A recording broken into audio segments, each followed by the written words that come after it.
ஓம் come கணபதியே நம. ஓம் மகா கணாதிபதியே நம. இந்த வீடியோவை பார்க்கின்ற அனைவருக்கும் என்னுடைய மனமார்ந்த வணக்கங்கள்.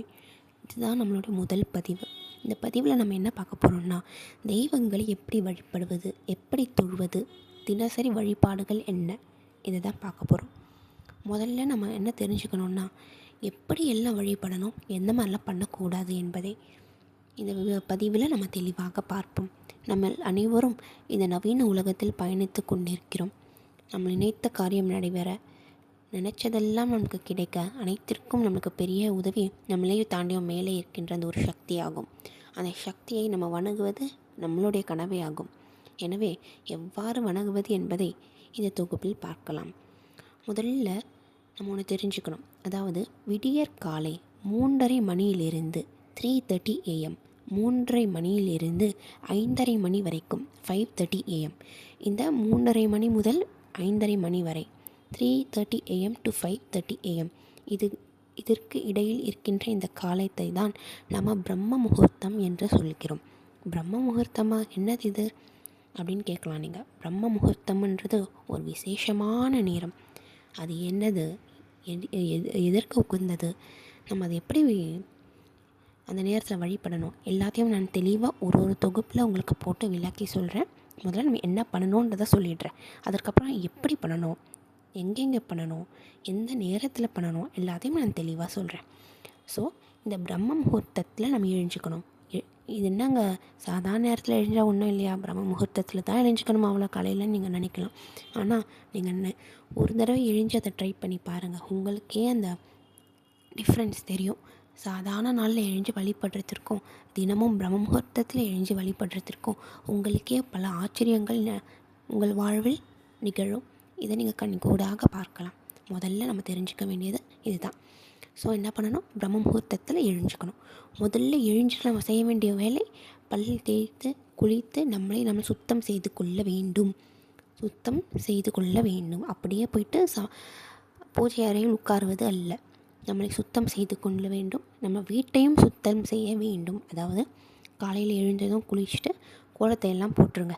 தண்ணி தெளித்து அழகாக வண்ணமிட்டு கோலம் போடுங்க. வண்ணம் போடுற அளவுக்கு முடியல என்றால் கோலமாவிலோ சாக் பீஸிலோ இல்லை கோலக்கட்டியிலோ அழகாக வரைந்து, சின்னதாக பெருசாக உங்களால் எப்படி முடியுமோ அழகாக வரைந்து வீட்டை அலங்கரிங்கள். ஸோ முதல்ல செய்ய வேண்டிய வேலை குளிச்சுட்டு கோலம் போடணும். அடுத்து வீட்டை சுத்தம் செய்யுங்கள் என்பதற்காக உட்கார்ந்து ஒற்றை அடித்துக்கொண்டு எல்லாத்தையும் துடைத்து கொண்டு இருப்பதில்லை. வீட்டு தரையை துடைங்கள், பெருக்குங்கள், தூசு துரும்புலாம் இல்லாமல் பார்த்து கொள்ளுங்கள், குப்பைகளை நீக்கிடுங்கள். வீட்டை ஏதோ இருக்கிற பொருட்களை எல்லாம் அழகாக எடுத்து அந்த இடத்துல வையுங்கள். வீட்டை சுத்தமாக வைத்துக் கொள்ளுங்கள்.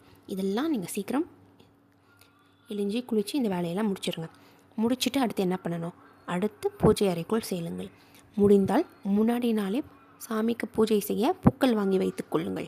உங்களால் முடியவில்லை என்றால் உங்கள் வீட்டில் செடி கொடி பூக்கள் இந்த மாதிரி இருந்துச்சுன்னா அதுலேருந்து எடுத்துக்கோங்க. இல்லை அதுவும் முடியாது அப்படின்னா பரவாயில்ல, மனசார வணங்கினா போதும். இப்போ நீங்கள் என்ன பண்ணணுன்னா, காலையில் எழுஞ்சி பூஜை ரூம்குள்ளே போயிட்டு முதல்ல வணங்க வேண்டியது யாருன்னா நம்மளோட விநாயக பெருமான், கணபதி, கணேசர். இவருக்கு ஏகப்பட்ட பெயர் உண்டு. ஏன் முதல்ல கணபதியை வழங்குகிறோம்? ஏன்னா அவர் தான் முழுமுதற் கடவுள். எல்லா தடைகள், எந்த ஒரு தடங்களும் வராமல் நம்மளுக்கு சித்தி கொடுத்து நம்மளுடைய காரியங்களை வெற்றி பெற வைக்கின்ற கடவுள் நம்ம விநாயக பெருமான் தான். முதல்ல அவரை வணங்கணும். அவரை வணங்கினாலே பாதி காரியம் ஜெயம்தான்.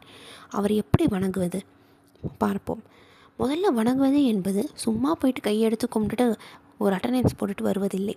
பகவானிடம் மனசார நம்மளை அர்ப்பணித்து கொள்ள வேண்டும். அதுதான் பூஜிப்பது என்பதற்கான அர்த்தமாகும். எப்படி அர்ப்பணிப்பது? பகவானை போற்றணும். எப்படி போற்றுவது?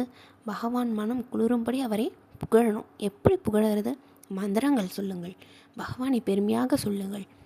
இந்த பதிவுக்கு அப்புறம் ஒரு பதிவுலையும் எந்தெந்த சாமிக்கு என்னென்ன மந்திரம், எப்போ படிக்கணும், எப்படி படிக்கணும், எல்லாத்தையும் ஒன்றுனா நான் உங்களுக்கு பதிவில் சொல்கிறேன்.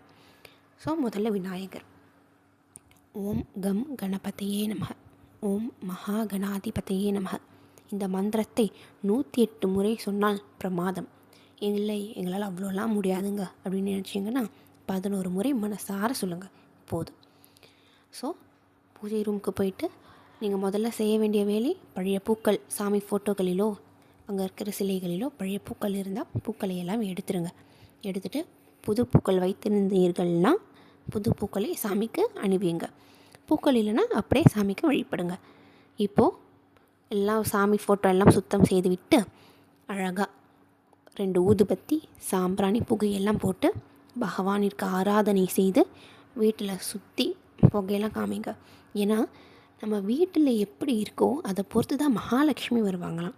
அதாவது காலையில் வீடு பார்க்க எது மங்களகரமாக இருக்குது, எது கோலம் போட்டிருக்கு, எது சுத்தமாக இருக்குது, எந்த வீட்டில் நல்லவர்கள் இருக்கிறார்கள், எங்கு பிரகாசமாக விளக்கின் ஒளி இருக்குது, இதெல்லாம் பார்த்துட்டு தான் மகாலட்சுமி காலையில் ஓடி வருவாங்களாம் நம்ம வீட்டுக்கு ஆசையோடு.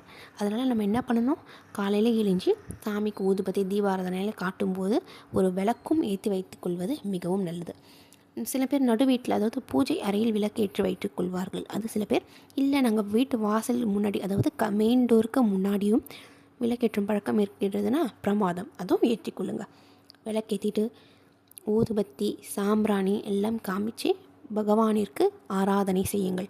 விநாயகர் பெருமானிற்கும் சரி, உங்கள் வீட்டில் என்னென்ன சாமியோட ஃபோட்டோஸ்லாம் இருக்கோ அனைவரின் புகைப்படத்திற்கும் பூஜை செய்து ஆராதனை செய்யுங்கள். அதற்கப்புறம் ஒரு நெய்வேத்தியம் கொடுத்தால் இன்னும் பிரமாதம். நெய்வேத்தியம்னா என்ன, நாம் காலைல குளிச்சுட்டு சாப்பிட்றோம்ல, அதே மாதிரி பகவானும் சாப்பிட வேண்டும் அல்லவா, அதற்காக தான். அதற்குன்னு காலையில் 4 மணிக்கெல்லாம் எழுந்து கொண்டு பகவானிற்கு எப்படி சமைக்க முடியும் என்று நீங்கள் யோசிக்கலாம். உங்களுக்கு அந்தளவுக்கு பொறுமை இல்லை என்று எனக்கு தெரியும். அதனால் முடிந்தவர்கள், உங்களால் அவ்வளோ சீக்கிரம் முடிந்த சாமிக்கு சாப்பாடு செய்து தர முடியும் என்றால் செய்யுங்கள். முடியாதவர்கள் என்ன செய்யுங்கள்னா, பால் இருக்குல்ல, பாலை காய்ச்சி அதில் சும்மா ஒரு ஏலக்காவை நசுக்கி போட்டு வாசனைக்கும் டேஸ்ட்டுக்காகவும் பகவானிற்கு அதை நைவேத்தியமாக சமர்ப்பணம் செய்யுங்கள். செய்து டெய்லி வழிபடணும். இந்த மாதிரி டெய்லி செஞ்சுட்டு வாங்க, அந்த வித்தியாசத்தை நீங்களே காணலாம். இந்த மாதிரி டெய்லி வழிபடும் போது ஒரு சாமிக்கும் ஒரு மந்திரம் என்று தினமும் அப்படியே கூட்டிக்கொண்டே போங்க. டெய்லி கற்றுக்கோங்க. இப்போ நான் சொன்ன விநாயகர் மந்திரத்தை முதல்ல சொல்லுங்கள். இந்த மாதிரி பிரம்ம முகூர்த்தத்தில் இந்த மாதிரி பூஜை பண்ணுறது மிகவும் மிகவும் மிகவும் பிரமாதமாகும். இதுதான் நம்ம தினசரி வழிபாடுடைய முதல் அடி. அடுத்தடுத்த அடியை நோக்கி கொண்டே நம்ம போவோம். இந்த சேனலை சப்ஸ்கிரைப் செய்யுங்கள், லைக் பண்ணுங்கள், ஷேர் பண்ணுங்கள். நன்றி, வணக்கம்.